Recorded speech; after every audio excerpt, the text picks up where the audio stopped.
Ингушетии. Ингуш. Вы давно здесь? С начала войны, с 20-21 августа, перешел перевал. Среди добровольцев ингушских есть погибшие в Абхазии? Есть трое. Двое на Шомах погибли.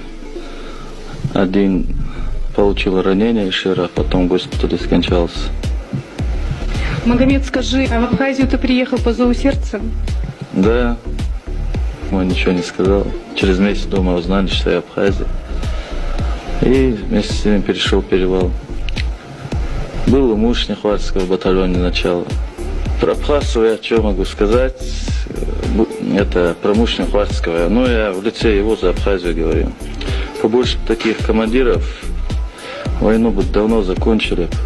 Участие ингушских добровольцев, воевавших за освобождение абхазского народа, было ощутимо. Ингуши-добровольцы, погибшие в войне за освобождение Абхазии и позже удостоенные высшими государственными наградами Абхазии.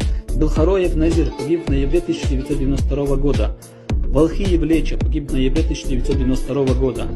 Шадиев Руслан погиб в январе 1992 года. Евлоев Ибрагим июль 1993 года. Раненый попал в плен, был зверски замучен и убит грузинскими военными. Ужахов Руслан погиб в сентябре 1993 года.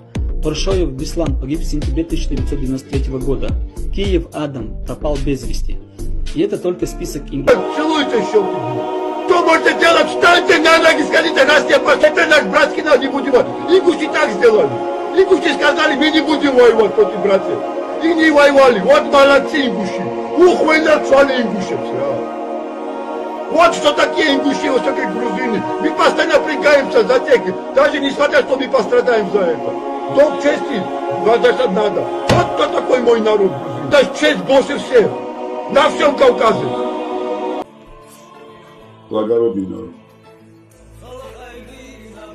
В чем секрет ингушей, я не знаю.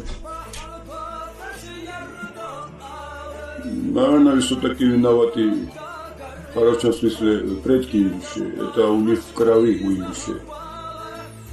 Честь, достоинство, храбрость, верность.